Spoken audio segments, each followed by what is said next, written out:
Here we go. So many Miller. Wow. Okay, let's go.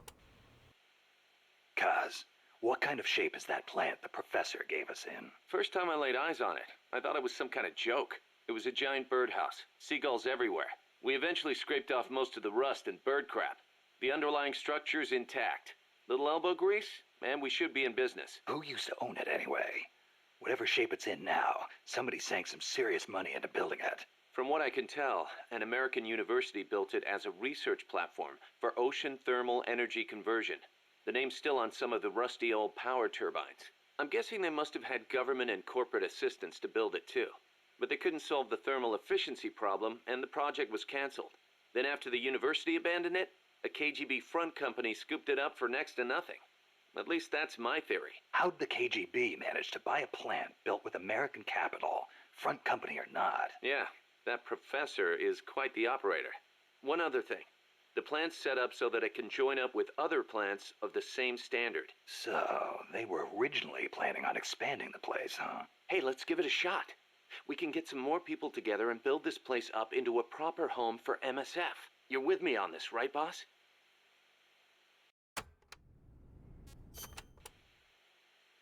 The new plant is a hex type. That gives it more surface area than previous types, and also makes it easier to plan expansions. We're gonna make this place huge. Hex, huh? Like a beehive. Nothing wrong with that. They say the honeycomb design is one of the strongest. I hear they're even thinking of using it in tank armor. Good enough for me. I'll see about finding us some worker bees. Appreciate it, boss. Already done. Don't worry about a thing, boys. Already done. Remember why we created MSF Snake. To provide military force to whoever needs it, wherever they are, regardless of nation or ideology. Our beliefs aren't all that lofty. We just won't be the tools of any one country. Exactly. We know only how to fight. But we refuse to live our lives at the whim of the state. The MSF seal is patterned after Pangaea, the supercontinent from 250 million years ago. Back then, the whole world was one landmass, one world. No gaps, no rifts. Our strength will take us back there.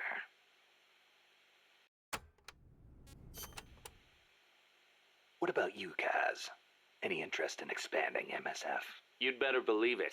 I want to make us into an organization that doesn't take orders from any country.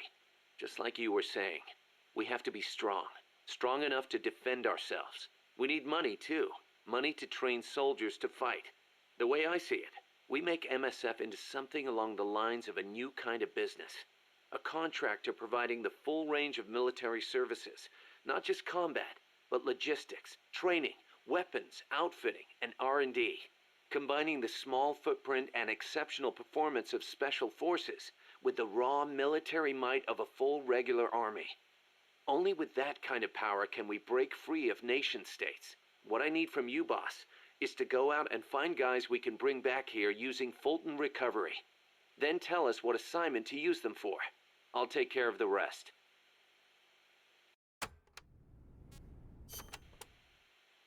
Your old mentor, the boss. She was known in the West as the mother of special forces, right? Nothing but propaganda. Actually, it's not all that far from the truth. I heard the KGB just set up a counter-sabotage cell. Alpha Group, I think they call it. There's even a rumor that West Germany created a counter-terrorist unit within its border police after the debacle at the Munich Olympics. Back home in the States, they've got the illustrious Green Berets, the SEALs, and your personal creation, Foxhound. The seeds sown by the boss are beginning to sprout. Same goes for MSF, right? In creating it, you were carrying on the will of the boss. Yeah.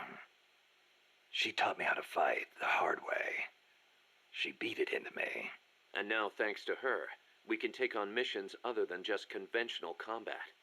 After all, we've got the same mother as the Army's Special Forces.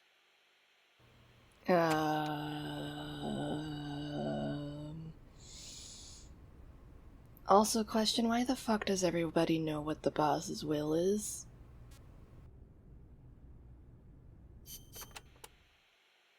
Still can't believe Professor Galvez was KGB. Well, like the professor said, Moscow's hell-bent on communizing Latin America.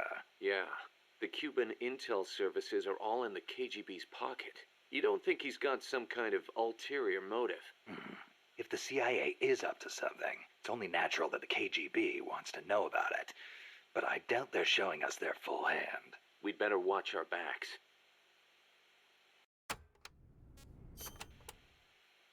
What do you think, Kaz?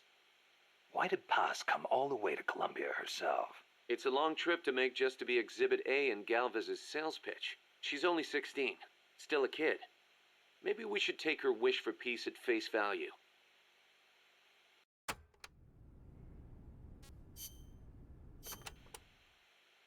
Costa Rica isn't alone. All of Latin America is getting swept up in the superpowers' Cold War. The whole ideological split between East and West. In the end, it's just a greedy scramble for wealth by the ruling classes. The Western bourgeois stand to lose everything if their countries go communist. After all, the communists want to abolish private property altogether. So the capitalist rulers desperately tried to halt the global spread of communism. Hence the phenomenon of red baiting. And the communists, for their part, didn't exactly stay true to their principles. They tried to escape class-based society. But between Stalin's autocracy and the rise of the nomenklatura, they ended up creating one anyway. Once people have power, they stop caring about equality. That's where communism, where society in general reaches its limits. The rulers only care about their own gain. The opposing side becomes a risk factor that threatens the profit, and thus the ongoing struggle between capitalism and communism was born. And now, nuclear deterrence is part of the picture. Exactly.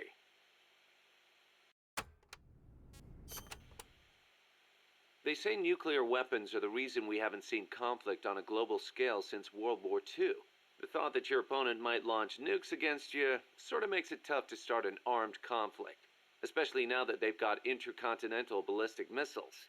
Nowhere is safe. Of course, all that has caused military expenditures to skyrocket. Well, the only way to ward off a preemptive strike is to flaunt your own nuclear stockpile, and that's caused their numbers to increase exponentially, not just with regards to destructive power, but in terms of targeting technology too.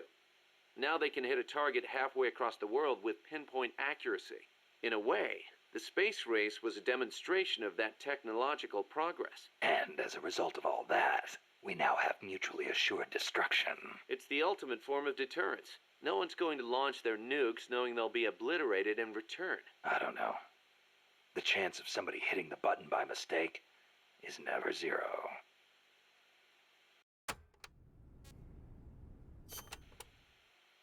You're right.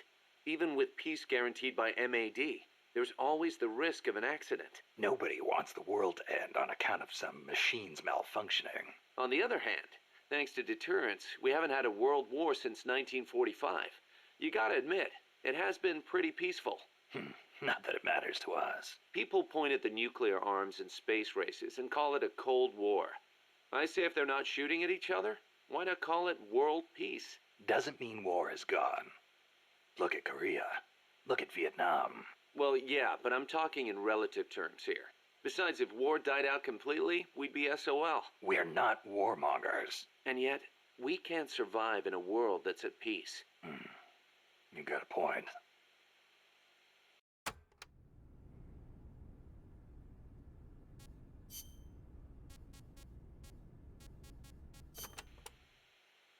So it's been more than 10 years since the Cuban Missile Crisis, huh? I don't think we'll ever forget it. No kidding. Those 13 days starting October 15th, 1962, were probably the closest we ever came to all-out nuclear war. The Russians deployed nuclear missiles to Cuba. America responded with a naval blockade. Then Russia shot down an American spy plane. I was still a teenager back then, but I remember what it felt like to be one step away from nuclear war. The adults were freaking out. If it wasn't for the Cuban Missile Crisis, there might never have been an Operation Snake Eater.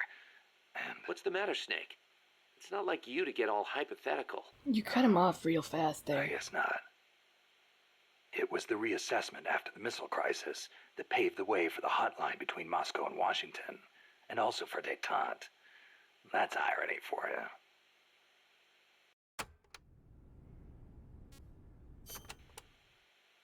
The Treaty of Tlatelolco was enacted to make Latin America into a nuclear-free zone. It bans the testing, use, manufacture, production, acquisition, storage, and deployment of nuclear weapons. The impetus was pretty obvious. The series of crises triggered by the deployment of nukes in Cuba. Not hard to imagine. Those 13 days had the whole world frozen in fear. Of course, the country that started it all, Cuba, hasn't actually ratified it yet. Still, the treaty's backed by over 20 countries. Anyone flouting it risks becoming an international pariah. True. Opinol would investigate, no doubt. I heard they used Japan's 3 non-nuclear principles as their model when they drew up the treaty. I think the Treaty of Tlatelolco might have been their way of asking nuclear powers not to use nukes against them. That's the biggest difference between the treaty and the 3 principles. I guess you could call it a 4th principle.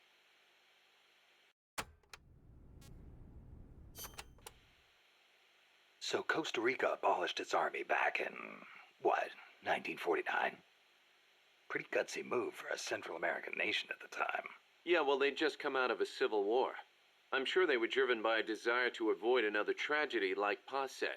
But I think they had a more compelling reason. Army coup d'etat are a way of life in so many Latin American countries. Imagine seeing that up close. No army, no coup.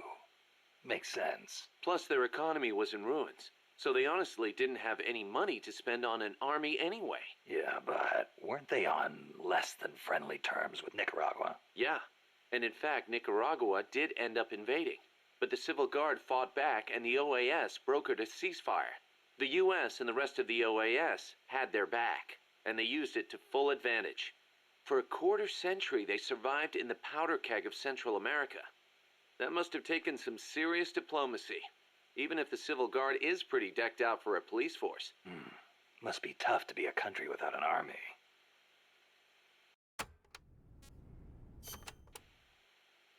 Hey, Snake, mind if I ask you something? Since when did you start asking permission?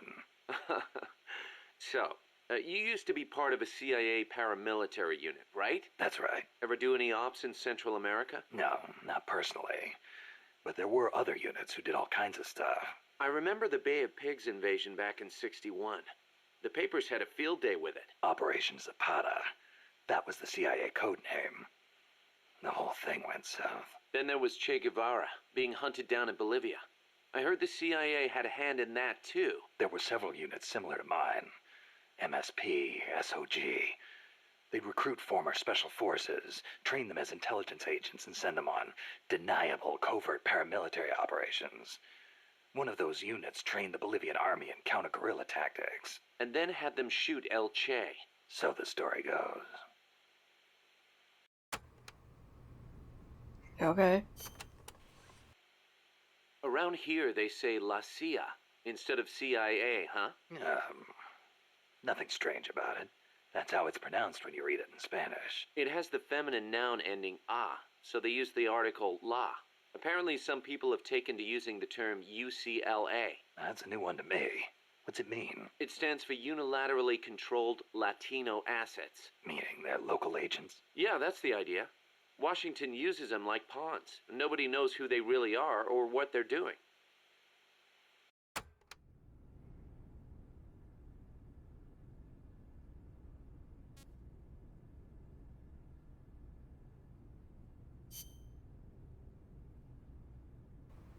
I heard he's not as good as the script is making him out to be. So I I have hear not done my Amanda own mistook you for research, Che so I'm Guevara, just like, Snake. That's not too bad, huh? Okay. Yeah, right. I'm not even worthy of polishing his boots. Don't be so modest. From where I'm standing, your men see you as a great man. As great as the century's most complete human being. That's Sartre, right? Well, there's hardly been a more iconic figure of his times than Che. Oh, he was more than that. He was a true revolutionary and a great warrior. I'm with you there. Can you believe that when he first went to Cuba with Fidel, they had only 12 guys with them? But they rallied. They brought in new recruits, won the support of the peasants, expanded their organization. And in the end, they overthrew the Batista regime. People flocked to them because they were honest. They won because they were strong. Those are the qualities that make men great. You know, we're kind of in the same boat they were back then. Here we are, a handful of mercenaries taking on an army backed by the United States. Yeah, we've got a long way to go. But we've got to keep on going. It's not just about winning in battle. You need to think about recruiting people and growing this operation. Got it. I mean, we got Mongoose. What else do we need? We don't need anybody else. We have Mongoose. Boss, did you ever read Che Guevara's book, Guerrilla Warfare? I can't remember if I got to that one or not. You should have. That's why I lent it to you. A lot of the guerrilla tactics it covers apply to sneaking missions too. Che was one of the first people to articulate the theory of guerrilla warfare. T.E. Lawrence of Arabia, was another one. And Mao Zedong and his On Protracted War. Theory aside, Nicaragua's General Sandino was one of the first to put guerrilla tactics into practice, which explains why the Sandinistas named themselves after him. If you think about it, guerrilla warfare itself has been around since ancient times. There's only so many ways a small group can upset a large army. There was a samurai in Japan who excelled in guerrilla warfare. No kidding. Tsunoki Masashige. He was a warrior who lived in the medieval era. He used unconventional tactics to help overthrow the Kamakura shogunate. Like what? Trojan horse-style maneuvers and decoys to confuse the enemy. The best one was when the enemy was climbing the castle walls. He dumped boiling water and human excrement on them. Ugh. Sounds great.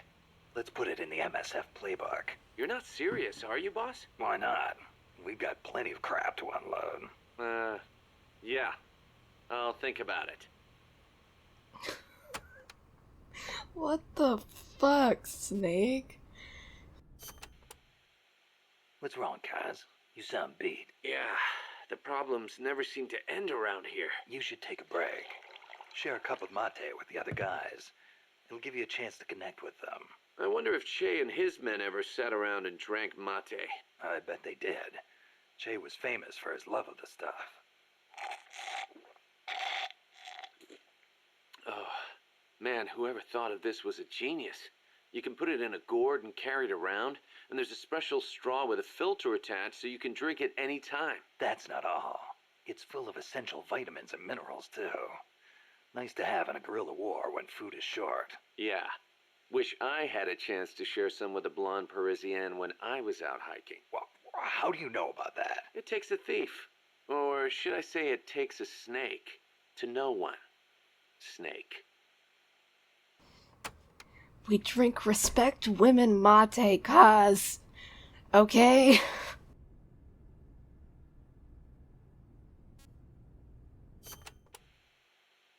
The year the Cuban Revolution was won, Che visited Japan as a member of an economic delegation. While he was there, he visited Hiroshima. Hiroshima? Since he was there to discuss economic issues, Hiroshima wasn't part of the original itinerary. Some said the Ministry of Foreign Affairs didn't want to let him go, but he went anyway. He snuck out of his hotel and took an overnight train. Traveling guerrilla style. Sounds like Che, all right. He visited the Peace Memorial Museum and the Atomic Bomb Survivors Hospital. Apparently it gave him quite a shock. As a doctor, it must have been painful for him to see how the victims suffered. Nukes destroy everything. He was quoted as saying, "They put you through this, and still you do whatever America says." Those words really hit me hard, especially when I think of my mom. He said something else, too. Let us all love Hiroshima and its people. I can believe it. Che never managed to numb himself to other people's pain. That's why people loved him. And why he died.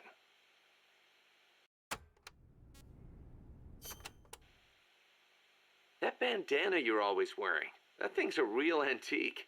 Ever think about getting a new one? This one's fine. Come on, we can't have our boss wearing a raggedy old thing like that. It was a gift, okay?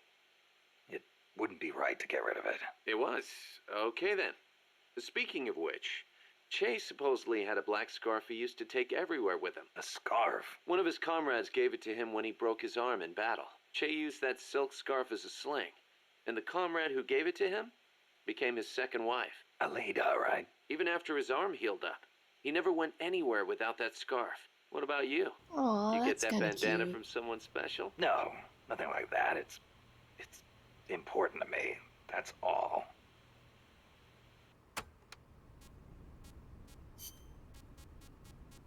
Oh,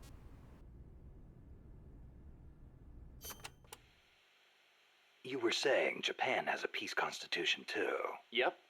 Japan renounced war in Article 9 of its constitution, aspiring sincerely to an international peace based on justice and order. The Japanese people forever renounce war as a sovereign right of the nation, and the threat or use of force as a means of settling international disputes. In order to accomplish the aim of the preceding paragraph, land, sea, and air forces, as well as other war potential, will never be maintained. The right of belligerency of the state will not be recognized.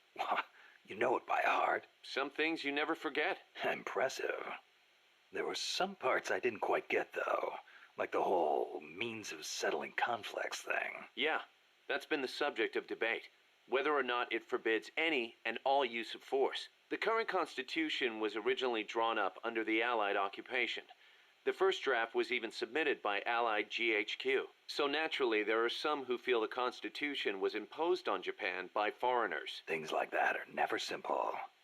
Same for every country, I guess. One thing's for sure, though. Not having an army let Japan focus on economic recovery after the war. In that sense, it's the same as Costa Rica. cool. Kaz, you were in the Japanese Self-Defense Force, right? I thought that Article 9 you were talking about earlier prevented Japan from having an army. Yeah, and that's another subject of controversy. The Self-Defense Force is an organization for the purpose of defense. Article 9 of the Constitution does not deny Japan's right to self-defense. Therefore, the SDF is constitutional. That's Tokyo's official stance. Sounds complicated. Call it what you will. It's a distinctly Japanese way of interpreting things. I wonder how much information the voice actors absorb when they read this stuff, or are they just like zoning the fuck out and focusing on reading? Because I know when I was voicing, quote unquote, voicing Portable Ops, I don't remember any of the shit I said. Do they remember any of the shit they said? The U.S. has military forces stationed in Japan, right? Right. Even though the Allied occupation ended, American forces are still stationed there under the U.S.-Japan Security Treaty. Unlike Costa Rica. Part of it stems from the occupation, but Japan also occupies a key strategic position from America's perspective. It's next door to the Soviet Union and close to China and North Korea as well. It's integral to the security of Pacific Asia. For America, Japan represents a barrier against communism. What about for Japan? As you might expect, there's deep-rooted opposition to the alliance. In 1960 and 1970, when the treaty was up for revision, there were mass protest movements against it, especially in Okinawa. The U.S. only gave it back to Japan 2 years ago, and American bases are still concentrated there. It's a heavy burden for the Okinawans to bear. Then why don't they scrap the treaty? Lots of reasons. There's the imbalance of power with the U.S., of course, and if Japan pulled out, they'd be losing the nuclear umbrella America provides. And as for whether the JSDF could defend the country after the Americans left, I really couldn't say. Costa Rica is in a similar situation. They depend on the Inter-American Treaty of Reciprocal Assistance, the so-called Rio Pact. So, the countries with peace constitutions end up having to rely on other countries' armies. Kind of ironic. On the flip side, not everybody in America is satisfied with it either. Some people argue Japan is freeloading off America's security guarantee. And you know how Japan's industrial exports are making inroads in the States. Yeah, I've got a Japanese camera myself. Best damn camera around. Japan's low defense spending allows it to invest more in economic recovery and expand its share of the American market. That's a bitter pill for Americans to swallow. I was not paying attention. What happened? You know that today, Japan is under the American nuclear umbrella. Right. The U.S. vowed to retaliate against any country that launches a nuclear strike against an allied country. That promise deters nuclear attacks against America's allies, hence the term nuclear umbrella. But suppose the Russians nuke Tokyo. Would America really nuke Moscow in return? If they did, the Soviet Union would undoubtedly retaliate. Would Washington really be willing to risk having a bomb dropped on itself in order to avenge Japan? I'm not so sure. Don't tell me you're still worried about Japan. After all these years? It's not that. To be honest, I'm not convinced either. But Moscow faces the same dilemma. Maybe Washington wouldn't retaliate on Japan's behalf. Then again, maybe it would. So you're saying Moscow wouldn't want to risk being attacked either? The whole concept of nuclear deterrence is entirely hypothetical to begin with. When you get down to it, it's all smoke and mirrors. It's all people suck, and war sucks, and everything sucks. Nukes suck. Japan shall Just not possess, stop. manufacture, or allow the introduction of nuclear weapons into Japan. Those are the 3 non-nuclear principles set forth by the Japanese government. Allow the introduction. That's funny. Some of the U.S. warships that visit Japanese ports are armed with nukes. Or are you going to tell me they transfer them at sea onto other ships every time they visit? You raise a good point, Snake. But the Japanese government doesn't recognize it as such. The introduction of nuclear weapons into Japanese territory would need to be agreed upon in advance. America hasn't made any such agreements. Therefore, they aren't bringing nukes into Japan. That's the official excuse. Doesn't sound like much of an excuse to me. I don't blame you. Keep in mind, though, Japan suffered actual nuclear attacks. Anti-nuke sentiment there runs deeper than you think. I suppose the government's not really in a position to admit that sort of thing.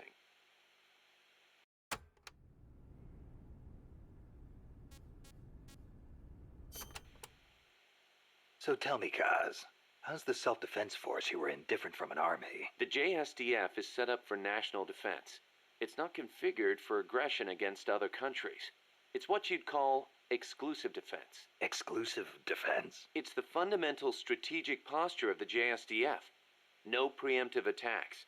Only the minimum defensive action necessary after an enemy attacks. Anything defined as self-defense, then? The JSDF originated as the National Police Reserve. Back then, American forces stationed in Japan were being sent over to fight in the Korean War. So in a sense, the NPR was filling a gap. Police, huh? Reminds me of the Costa Rican Civil Guard. Yeah, exactly. They're also dispatched to provide disaster relief. The year before I joined, they had a hell of a time trying to rescue some buses that got hit by landslides. Oh, weird. Did they save the buses, though? Miller? So why'd you quit the JSDF? Because I didn't have a reason to be in Japan anymore. A reason? My mom had died 3 years earlier, so I didn't have to care for her anymore. With her gone, there was no point hanging around in Japan. Yeah, but a man with your talents could have risen pretty high in the ranks, I imagine. I don't know what they made of me. Could be it actually alienated me from the brass. And personally, I could never get used to the idea of exclusive defense. Meaning? On a strategic level, I can see how a country could go with the exclusive defense model used by the JSDF, and I've got nothing against my fellow soldiers who believe in it. On a tactical level, though, it just rubbed me the wrong way. To put it simply, I was itching for a real fight. I figured. And I felt as long as I was in the JSDF, I'd never be able to stand shoulder to shoulder with my father, who was in the U.S. Army. Seeing Yukio Mishima's suicide didn't help either. Yukio Mishima. The guy who wrote The Temple of the Golden Pavilion. The way he questioned the status quo hit home with me. Not that I admired his vision or anything, but it did get me thinking, that's for sure.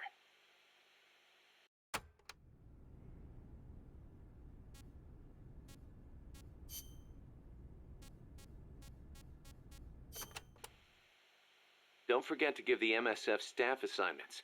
Where you place people will determine how Mother Base grows. Right. That goes for me too. Assign me wherever you think is best. You? I thought you were second in command.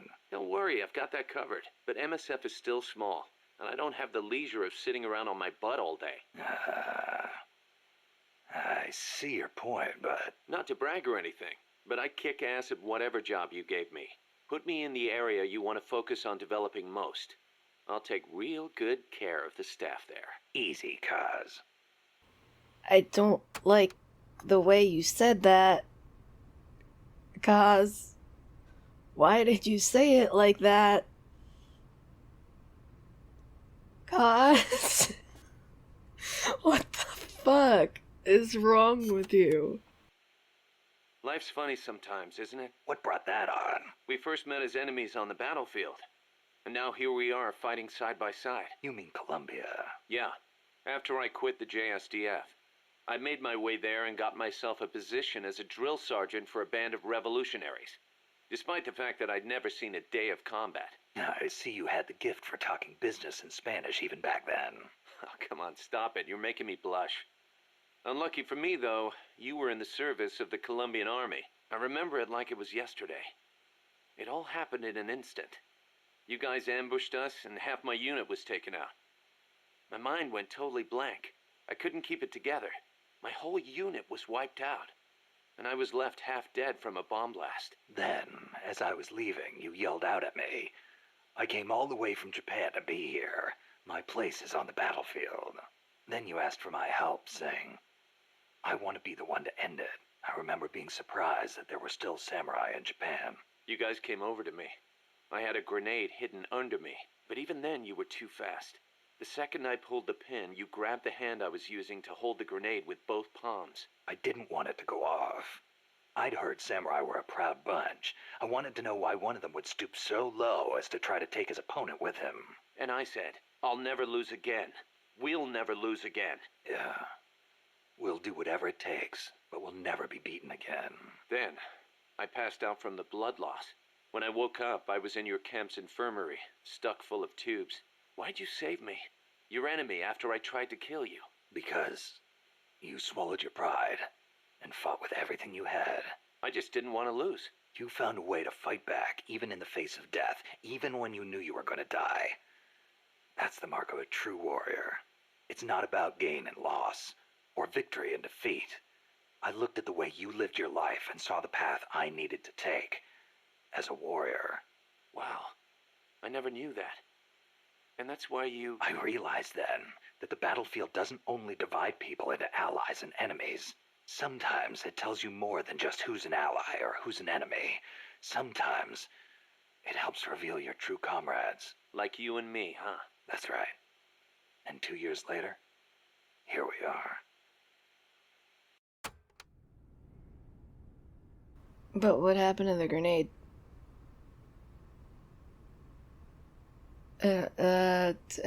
Okay. Just dealt with it and it's fine. You probably heard this a million times, Snake, but you should always avoid combat with the enemy when possible. So why does the We're cutscene default outnumbered me and to in an assault unfamiliar rifle and an territory. We won't survive RPG? long in a straight fight, even with you on our side. I know. Avoiding combat is rule number 1 in a So sneaking stop mission. equipping an assault right. rifle. Don't let the enemy know where you are, God. and attack only when necessary, using hit-and-run tactics to cripple them. It's the Or essence of just guerrilla warfare. headshot him or shoot him in the ass. Can I ask you a favor, Snake? If you ask nicely. To make MSF bigger, we need to do some recruiting. Yeah. What's your point? I want you to avoid killing enemy soldiers as much as possible and send them back using Fulton recovery. Not much we can do with a corpse except give it a funeral. Obviously. Put him to sleep, knock him out, hold him up even. And if you do have to fight, try to leave them near death instead of dead. And then use the Fulton recovery system. Sounds easy enough. You know what'd be really nice, though? If we had a way to Fulton recover anybody at any time. Okay. Don't carry any more gear than you need. If you try and stuff your entire arsenal into your backpack, it'll be too heavy and your mobility will be impaired. You'll only be hurting yourself. I know. Take only what you need. Every rookie knows that. You can check the weight of your gear before heading out. So make sure you do. Got it. Even a born warrior like you gets hand tremors, Snake. It happens even when you're full of stamina, and it only gets worse when you're tired, especially with larger, heavier weapons. Obviously, you'll get better aim crouching than you will standing. And I when you would use a laying scope, down with a setting your sniper sights on a rifle, but single point will no. gradually give you a more precise All aim. I can do As is we develop better weapons at become Mother one Base, with though, Mother you Earth. may gain access to new, low-tremor versions of the same guns. So if you expect the shakes to be a problem, you might want to put some resources into R&D. I'll keep it in mind. Then again, the more you use a weapon, the more your hands get used to it. Sometimes it pays to be faithful to your gun.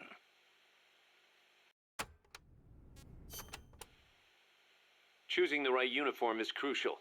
Pick one that matches the mission objective and your own combat style. Or I'll just be a pink man with my pink pants. Oh my god.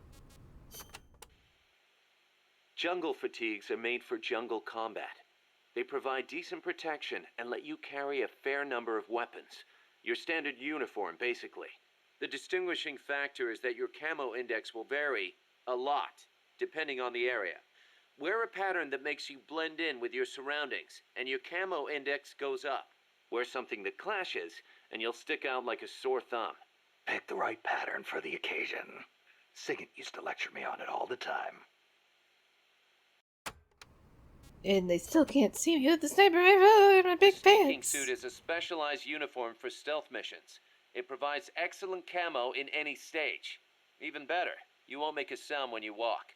Ooh, so I won't need to tiptoe all the time. And to top it off, it also makes your wounds heal faster. The fabric exerts just the right amount of pressure on your body to help stop bleeding. Huh. Not a bad little trick. Why can't all my clothes be like that? Naked.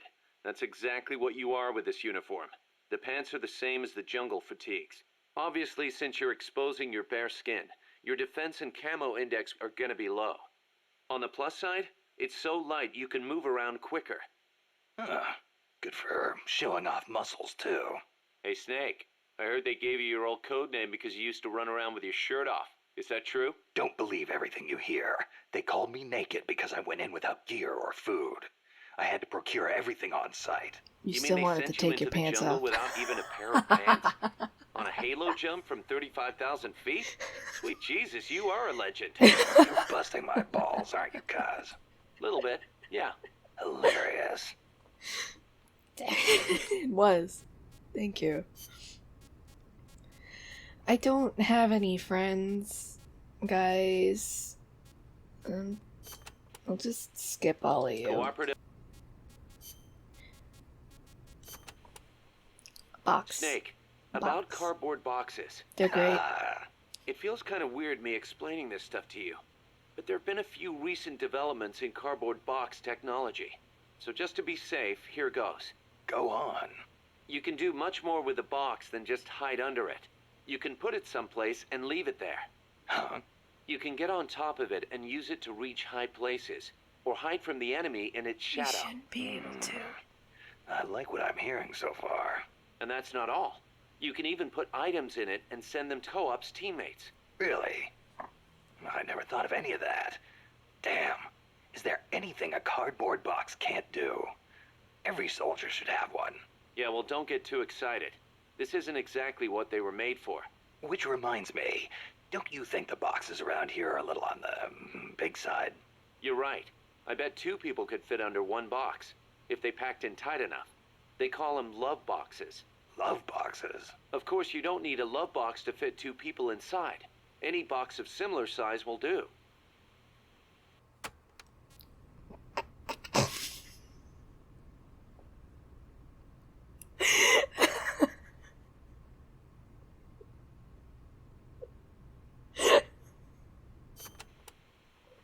Up to 2 people can fit inside a cardboard box. Tell me how. Move close to a box with a teammate inside, and an icon will appear. Then press the action button.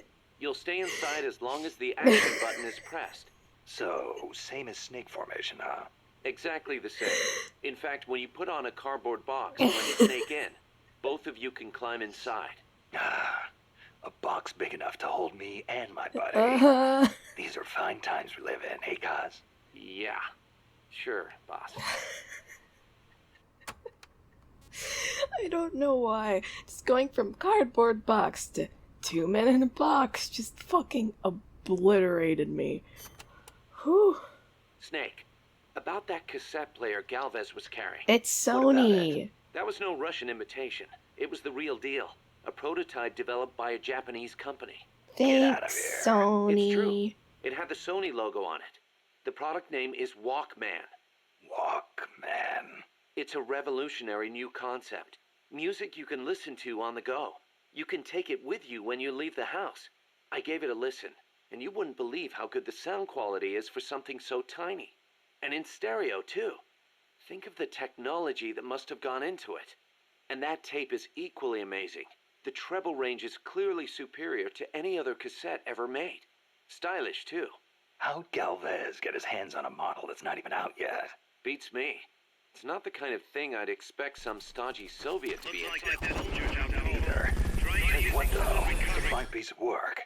It'll let me listen to my music when I want, where I want. It didn't I never let me thought I'd hear pick you say what that. I wanted. But I have to agree. Me? I'm a recording freak, and I always used to laugh at the idea of a portable player. But now that I've seen it in action, I've changed my mind. Being able to take your music with you, this could be the start of a revolution in music. Could be. I'm having the guys at Mother Base study and analyze it. Who knows? They might be able to come up with something even better.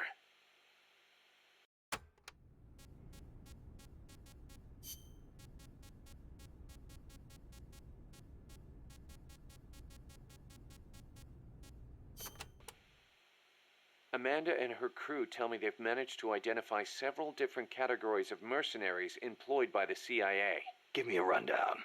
Sounds like info I could use. No problem. I'll go through them in order.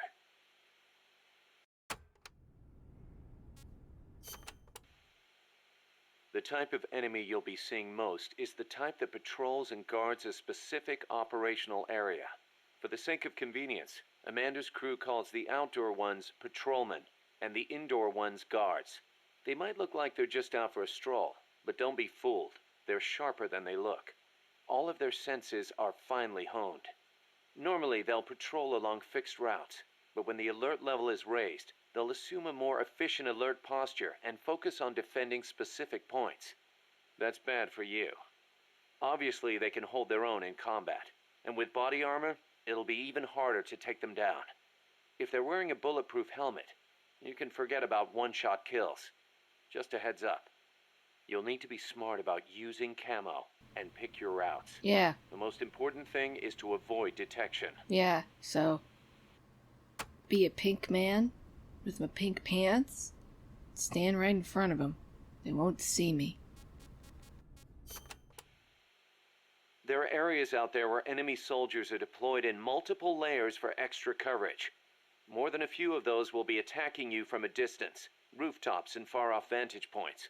Try not to get too distracted by nearby enemies, because you could be leaving yourself wide open to longer-range attacks. I'll be careful.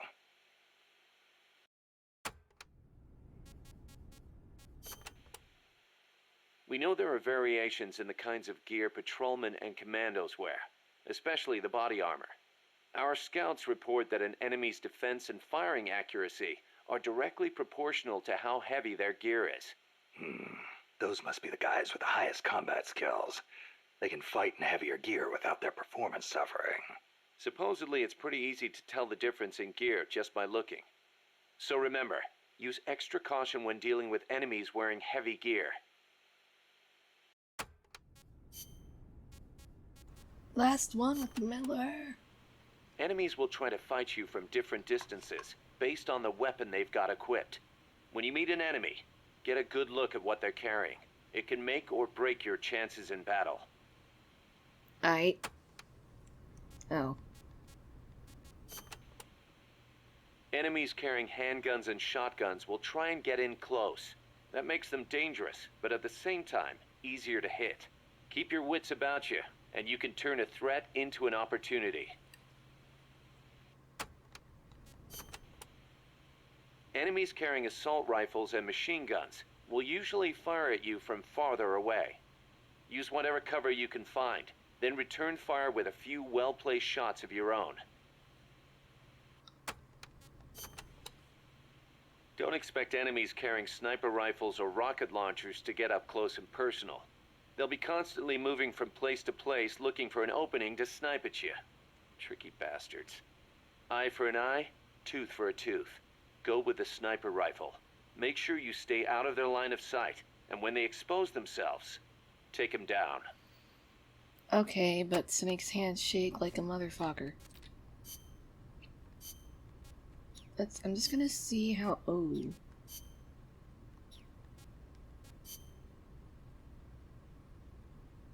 Tell me about the rainforests. The lowlands along the Caribbean coast are mostly covered by hot, humid tropical rainforests. What most people envision when they think of jungle. The closely packed trees spread their branches out at great heights to soak up the sun. Their shade makes it dark near the ground, so be careful. Of course, with so little light, few plants can grow on the ground, so it might actually be easier to walk.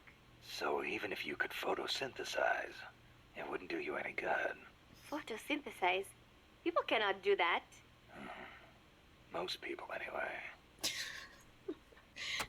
Are all his conversations with Paz gonna be about the end? Okay. Here we go. Costa Rica means rich coast in Spanish. Is it true that Columbus was the one who came up with the name? Your guess is as good as mine. But it is true that Columbus landed his ships near Limon back in the age of exploration. He wrote in his diary that when he landed, the indigenous showered him with gifts of gold, hence the name. It sounds a little strange to me. There is no way they could find that much gold in Costa Rica. Columbus originally set sail in search of the legendary land of gold. Maybe he was just nuts about the stuff. Costa Rica is rich enough without it. Look at the forests and the animals and the peace-loving people. That is what I want to protect. I know how you feel.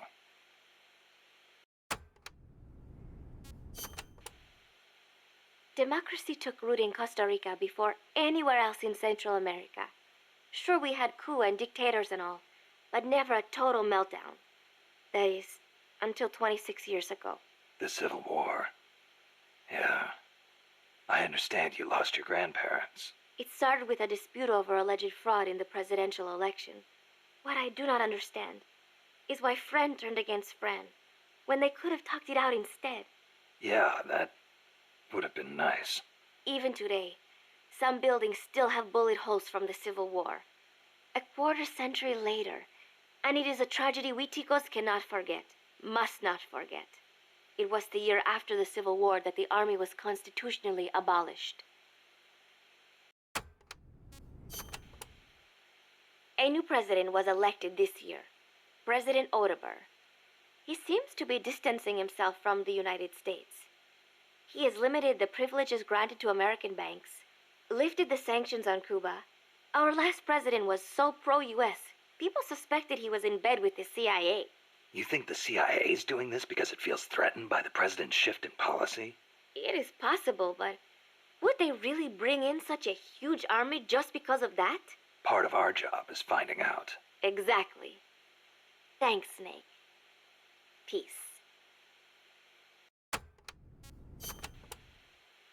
So, are you a student at the University for Peace, Paz? No, I am still in high school.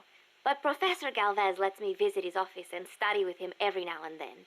International law, security, conflict resolution, human rights. We study all these subjects and then use them to build the foundations of peace. Yeah, I get it. I just never heard the UN had a University for Peace before. Oh, that. Well, to be precise, it is still being set up. They have started conducting research, but the UN has not passed the necessary resolution yet. Professor Galvez couldn't wait that long. Oh, right. Costa Rica abolished its army and has also hosted the Central American Court of Justice. It is the perfect place to build a university like ours. Don't you think? Sure. That coffee you guys brought us is pretty damn good. Isn't it? Costa Rican coffee is the best. The Central Basin has all the right conditions for growing coffee. It is high in elevation, with steady temperatures and well-drained volcanic soils. The professor certainly seems attached to it. The coffee we drank on the boat coming over was awful. It put him in such a terrible mood. Well, how come I never hear about Costa Rican coffee then? Because it gets bought up by wholesalers and mixed with beans from other countries. It is really a shame. Such wonderful beans, and nobody knows they are from Costa Rica. Huh. They should launch an ad campaign or something. Right. I hope one day people will recognize Costa Rican coffee for what it is. I'm with you there. I don't drink coffee. This means nothing to me. Paz, you said Costa Rica has no army, right? Correct. Article 12 of the Constitution declared that the Army as a permanent institution is abolished. It does permit us to organize armed forces for national defense based on inter-American treaties. Only temporarily, then. In effect, yes. But in the years since the Constitution took effect, Costa Rica has not once raised an army.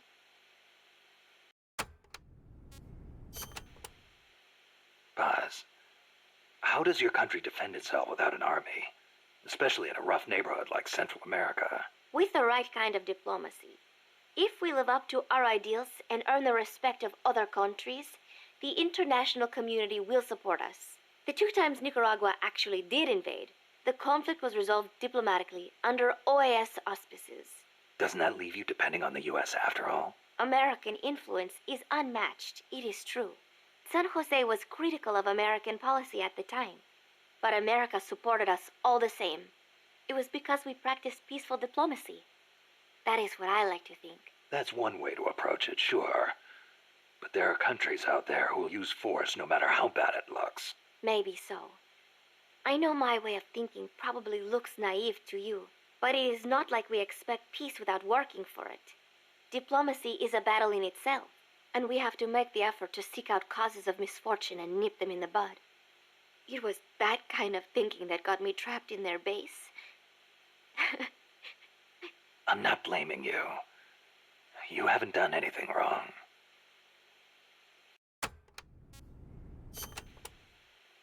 The Army was abolished 25 years ago, the year after the Civil War. I learned about the sorrow of civil war from a very young age, the futility of countrymen fighting each other, and the tragedy. Costa Rica learned the hard way. That is why it abolished its army. It decided to pour its efforts into education instead. More teachers than soldiers was the slogan. Education is essential, no question. Even Che used to teach reading and writing in between guerrilla campaigns. Costa Rica was poor at the time. We did not have many resources. I suppose we had to pick one or the other.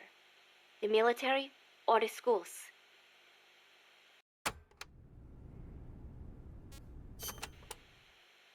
Kaz was telling me Japan has a peace constitution too. That is right. Apparently, when Costa Rica was drafting its constitution, they looked to the Japanese as a model. Only, Japan's constitution renounces war itself.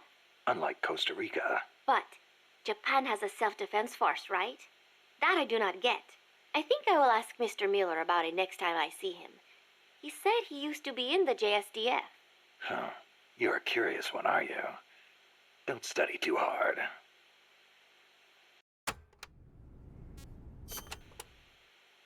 What was that you were saying?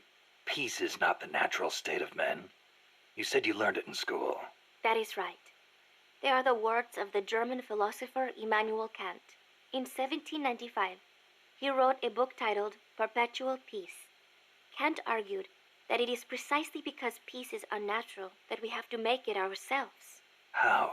That is what his book is about. Is the concept starting to sound interesting now? Not really. I belong in a more natural world. Is that so? My grandparents died in the Civil War. If only we had been at peace, they would not have lost their lives. You actually wish for war? It's not like I want to hurt innocent civilians, but if someone attacks you, what are you supposed to do? A country needs the strength to defend itself. Otherwise it faces invasion, oppression, political subjugation. If they would simply stop using force to tangle with each other, countries would not need force to defend themselves. And how would you guarantee that? I Sorry, but you have to understand how the world works in order to protect the ones you love. That's not to say ideals aren't important, too. They are. You are right, Snake. Thanks. Peace. I love our little piece at the end.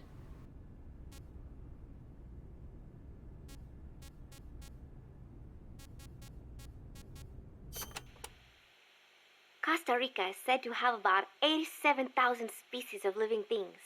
That is about 5% of all the known species in the world. A tiny place like this? Huh.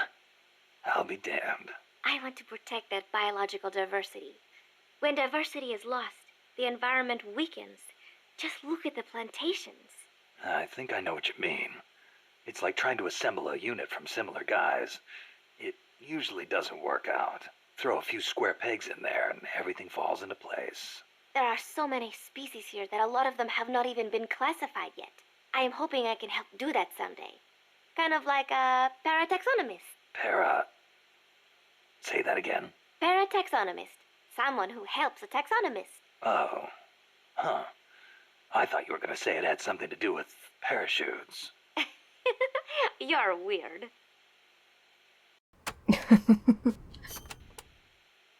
The Development Corporation of Costa Rica, or CODESA, was established 2 years ago. Since President Odubor was elected this year, the state has been putting a lot more effort into development. The corporate state, so to speak. Growth is good and all, but there is one thing that bugs me. What's that? I cannot help but wonder whether CODESA is not just a front for the CIA. You mean what the professor was saying about the CIA mercenaries posing as security guards? They were using CODESA as camouflage? I am worried that development is going to destroy the forests, but I do not suppose it has anything to do with this.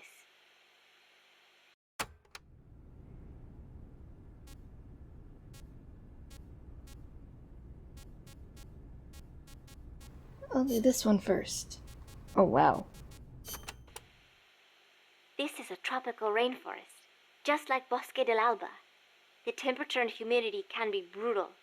El Senegal means place of mud. No. Mud. Great. I'll watch my step. This area often gets flooded by the river. There are canals here and there carved out by water. Good places to hide. But they will also make it harder for you to see. Be careful, Snake.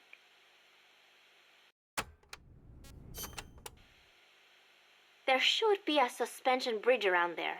In lowlands like this? The ground nearby is harder and higher than usual. The river cut through it, eventually creating a valley. There might be another way to get across the river somewhere. I wouldn't want to run into someone on the bridge. The valley tends to be misty, so you might not be able to see the water from up there. Fall and it will leave more than a bump. I'll be careful.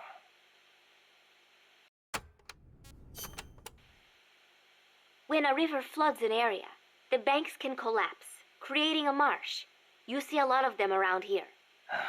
I'll need to watch the noise my feet make in El Senegal. There is a marsh on the other side of the river, too. The suspension bridge will take you there.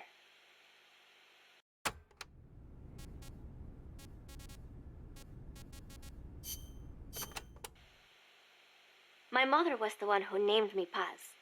She said it was an expression of her wish that the country stay at peace. It is a pretty common name in Central America.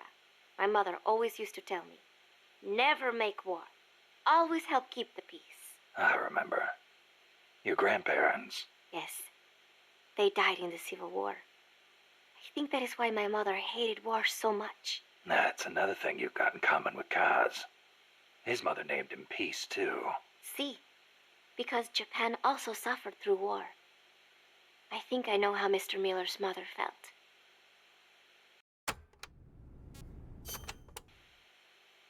You like the peace sign, huh? See, as a gesture, it connects every peace-loving person. Here, you try it, Snake. Peace. No thanks. It doesn't suit me. Too bad for you. You know, the V in the peace sign comes from the V in victory. When did it start standing for peace? I am not completely sure, but I guess it came out of the protest movement against the Vietnam War. Oh, and do not turn your hand around when you do it, especially around British people. It is insulting.